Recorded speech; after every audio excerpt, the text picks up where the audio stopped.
Well, that was a flat way to start off a six-game homestand.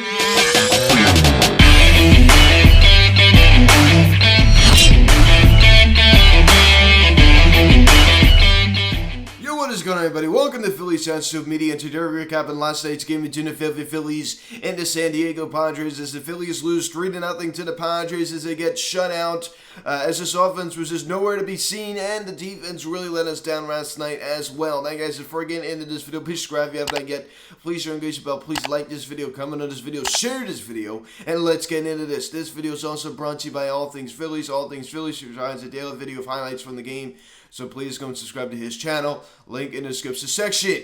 This couldn't get any more Phillies, right? So we lose our second game in a row after that abysmal loss on Sunday after we blew that 4-0 lead and ended up losing it in the ninth inning. And we followed up with a 3-0 loss as the offense just totally looked lost last night, ladies and gentlemen. Of course, there's still no Bryce Harper as he's still recovering from his PRP injection he received prior to Sunday's game against the Los Angeles Dodgers. It turns out he may not even be available to even play today. I'm so tired of this babying, right? I mean, he had an off day on Monday. He wants to be out there. It's not him. I guarantee you it's not him. I just know it for a fact.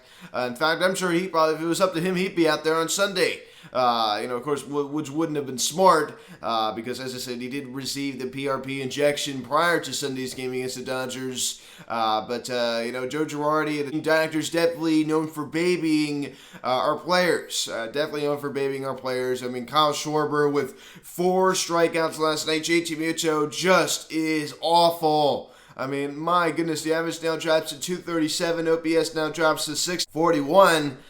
So he's had an abysmal start to this year. Into the later part of May, JT Muto still is not producing. So it's pretty just pathetic. He is no way, I mean, even at this point last year, I mean, no way is he the best catcher in baseball anymore. I mean, he's falling, farther and farther off. I mean, I haven't called him that in quite some time now. I was thinking about that the other day. So JT Muto is a major disappointment. So I'm just incredibly disappointed in him as we pick up the scoring summary here. In the top of the 5th inning, Austin Nola, Aaron Nola's brother, grounds a ball to second. They were able to get Robinson Cano in the force at second. Nola was able to get the first safely, but in the meantime, Will Myers came around to score, and the San Diego now leads the ball game 1-0. So Austin Nola with Austin Nola grounds into a fielder's choice right there. Runners to run for the San Diego Padres is the new acquisition. Robinson Cano was at second on the force, right? So, Robinson Cano cut by the New York Mets, and then he signed to deal with the San Diego Padres. The Mets certainly owe him a lot of money. So 1-0 San Diego. Then we pick it up here in the top of the 7th inning. A total misplay by Kyle Schwarber out in left field. This simply cannot happen. As Robinson Cano singles on a line drive to left center field. And Will Myers comes around to score. And Kyle Schwarber, tries to get in front of him, puts his glove down, and it goes way past him. You should have seen his reaction like this. Like, oh my gosh, I just can't believe I just missed that. Schwarber did get slapped with the E9 on that one, and is definitely well deserved. 2-0 San Diego. And then we pick it up here in the same inning. Trent Gresham doubles on a sharp fly ball to center field. Robinson Cano comes around to score, and the Padres now lead it 3-0. So as I talked about, errors always set a tone. Really seem to set a tone in that inning. When you give teams extra outs, it kind of builds momentum. Brad Hand standing out there a little bit longer. The guys are standing out there longer, especially now we're getting into the summer months, right? I mean, it's hot. They're standing out there longer. It's just not a good situation. So Brad Hand going against his former squad. And that'd be your final. 3-0 San Diego. They take the first game of this 3-game series. Typical Phillies. You come off of a 5-2 West Coast road trip. You come home feeling good. And could this get any more Phillies? You come home and you lose 3-0. In totally flat fashion. Rhys Haskins at a leadoff spot goes hitless and K's twice. But he still manages to have a 741 OPS, and he's hitting 229, not, too bad. Alec Bohm collects a knock last night. I tell you, man, he's hitting 313, 778 OPS. I mean, he's definitely had a great year. And Kyle Schwarber, 4 strikeouts last night. He needs to put the ball in play more. It's just so disappointing. Average now sits at 183. He needs to get it going. And as I talked about with the OPS, I mean, I just can't believe it gets in 183. It's a 717 OPS. How in the world do you hit 183 and have a 717 OPS? That's incredible. Now, imagine if he hit 250, as I talked about the other day. Imagine what his OPS would be then. And Nick Castellanos is probably our best offensive player last night, collecting 2 knocks. Gets his average now up to 286 and 813 OPS on the year so far. So he's definitely been our most consistent offensive player so far this year, as I talked about in previous videos. So keep up the good work, Mr. Nick Castellanos. Gets to start at DH as Herrera got the start out and right. Gene Segura with a 1-hit game last night, also striking out as well. But Gene Segura always is putting the ball in play, right? He always is putting the ball in play. And October Herrera goes hitless, as he did, as I said, get the start out in right field. So Nick Castellanos got to, just got the DH last night. And JT Realmuto. I don't even know with him anymore. I don't even know JT Realmuto anymore. I've never seen a guy not be able to get, the job down in scoring position. The guy just doesn't walk. He doesn't work good at bats most of the time, ladies and gentlemen. He just doesn't. And I'm just tired of it. I mean, we're paying him all this money. Send that massive 5-year deal in the 2020-2021 offseason when he was the best catcher in baseball. Notice I say it in past tense because he's not the best catcher in baseball anymore, as I talked about at the beginning. He is not the BCIB. And you can even tell that the Phillies social media isn't even calling him that anymore. Let's say you hit a run tonight. Remember, they always used to say BCIB. They don't even say that anymore. They haven't said that in a while. Because he's not the BCIB anymore. And it's really, really a shame. This is why. So a dreadful start to the season. I mean, he's not hitting 183, but still, the OPS is as low as it is at 641. Below the 240 average at 237. Definitely a rough start for JT Realmuto. Bryson Stott gets the short and goes hitless.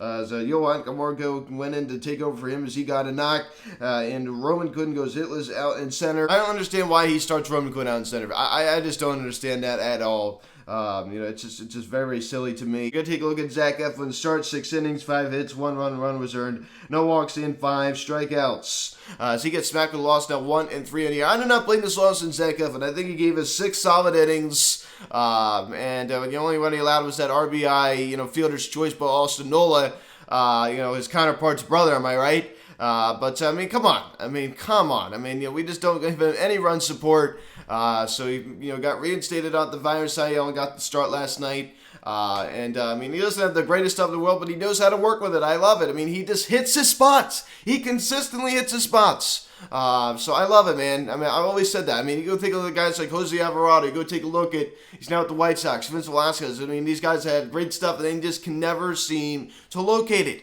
But Zach Eflin doesn't have the greatest stuff in the world, but he just knows how to work with it. Now, imagine if Zach Eflin had better stuff. It'd be incredible. I'm not knocking his repertoire at all. And James Norwood, a third of an inning, 1 hit, 2 runs, 2 were earned, 1 walk. Not the best. His ERA now jumps to 8.44. So he's definitely been a big disappointment since that heartbreaking 8-7 loss against the Mets a couple weeks ago. Bradham, 2/3 innings, 1 hit, 1 walk. He lowers his ERA now down to 1.80, and there's no question he's been great coming out of Phillies bullpen so far this year. I understand he was on the mound when those runs were allowed in the top of the 7th inning, but those base runners were allowed by James Norwood. So, of course, they're going to be charged to James Norwood. And Nick Nelson, 2 solid innings last night, 1 hit. Nelson collects a strikeout. So his ERA now sits at 3.44. So the bullpen, for the exception, James Norwood was pretty good last night. We just gave our pitching staff 0 run support. And as I talked about at the beginning, this couldn't get any more Phillies. So we come up with a 5-2 road trip. We're feeling good, even though we had a really bad loss on Sunday. But that's, besides the point. Still we had a very, very good road trip. We're coming back, facing the San Diego Padres, and our offense goes to sleep. And we need the reigning NL MVP back in the lineup really, really bad. Hopefully he's back out there tonight. I think there's definitely more pressure to put him back out there tonight because of the lack of offense that we've been seeing. 6:45 tonight, Blake Snell making his season debut, going against Zach Lear, 1-3 with a 4.26 ERA. So hopefully we can win tonight. I mean, we're definitely going to be getting, hopefully a good outing out of Zach Lear, who's really starting to settle in so far this year. He's looking like the Wheeler from last year. So hopefully we do get a good outing out of him. As we go take a look at some of the divisional scores around the NL East. As the St. Louis Cardinals and New York Mets both played in a doubleheader yesterday, as the Mets won one game 3-1, and then the Mets lost the second game 4-3. So they do split the doubleheader as the Mets currently sit at 24-14, 10 games over 500. The Marlins and the Washington Nationals faced off in Miami at Marlins Park as the Marlins defeated the Nationals by a final score of 5-1. Friend of the pod, Hayden Jertlowitz, Mets Talk with Hayden, was at the ball game. Hopefully he had a good time down there. He does live not actually very far from there. And the Braves going against the Milwaukee Brewers win 3-0 as the Braves sit 17-20. As we go take a look at the standings right now, the Phillies currently tied for second place with the Miami Marlins with a 17-19 record. We both sit 6 games back from the first place spot in the NL East. The Atlanta Braves currently sit 6.5 back, and the Washington Nationals sit 12-26 as they are 12 games back from the first place spot in the NL East. So those are little NL East updates. So the Miami Marlins still, sticking around there. Still, right around 500. As we are also 2 games below 500. So I don't understand why in the world the Miami Marlins are still there. I'm not trying to knock them or anything, but they're just not really, where they need to be just yet. So we have to win tonight. We have to try to win these next 2 games. Come on. Which I think we could do. Let's talk about one thing. Kyle Schwarber, as I talked about before. 4 strikeouts last night. He's just not getting it going at the plate. And also, that terrible error out there in left field. So we signed this guy to a 4-year contract. The expectations are high, and he's just simply not producing. Actually, I've went to his defense a couple of times, but he goes 0 for 4 strikeouts last night. That's just absolutely just dreadful. Absolutely dreadful. It's hard to defend a guy when he goes 0 for 4 strikeouts. But he's not even aggressive at the plate. He looks at a lot of called third strikes. He's just swinging too hard. So he just doesn't look comfortable. Whenever we're playing against the New York Mets, goes up there and he just looks totally dialed in. But anybody else other than the New York Mets, he just doesn't really look very good. It's amazing that he has 9 home runs when he's only hitting 183. 21 RBIs. It's just like, I understand the guy's a career 234 hitter, but you gotta hit for a higher average, man. You really gotta hit for a higher average. A 183 average. This is not gonna do it. It's just not gonna do it.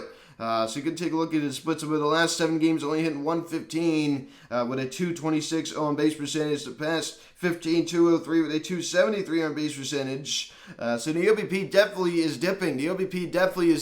I wouldn't be as mad if he was just drawing walks, but he's not even doing that right now. He's not even drawing walks. He's just going up there, striking out almost every at-bat. Popping the ball up. Typical thing with Kyle Schwarber. He's a power hitter. He likes to uppercut. It wasn't really much of a surprise to me. He kind of turned his season around with the Nationals, around this time last year. He wasn't really doing too well, so hopefully he does that again. The weather's starting to heat up now. I expected him to kind of have turned it on by now. June's coming up. This is a month that Kyle Schwarber loves to hit. So hopefully he starts raking. Hopefully he's going to do for us what he did for the Washington Nationals last June, right? A home run, what was that? That was just crazy. A 2-week stretch of just, oh my gosh. That was just crazy. A home run every game. My goodness gracious. It seemed like whenever he was in the lineup, you just wanted to watch the game just to see what he was going to do. That was one of the best hot streaks I think I've ever seen. I'm not trying to be dramatic, that was just insane. So hopefully we could see something like that again. But he's just not producing. It's, plain and simple. Stop putting Rhys Hoskins in the leadoff spot. I do not like that one bit. I understand Herrera's, definitely cooled off significantly. Put him in the leadoff spot. I don't want to see Rhys Hoskins in the leadoff spot. He's not a leadoff hitter. And just as Rhys Hoskins was starting to heat up, then you put him there. Why put him in the leadoff spot just as soon as he was heating up? And of course it cooled him off. So, Joe Girardi with another blunder right there. I don't understand that decision making. So 3-0 San Diego as they win the first game of this 3-game series. So guys, thanks so much for watching this video. Please subscribe if you haven't yet. Please share, engage the bell. Please like this video, comment on this video, share this video. Check out the social media link in the description section at Phillies on social media, Instagram. Follow me on Twitter at PionSocialMedia. Call or text 267-225-3292. Email me, PhilliesOnSocialMedia@gmail.com. It's 6:45 tonight. Now we are. I'm Luke, and I'll talk to you. Let's go, Phillies. I'll see you guys.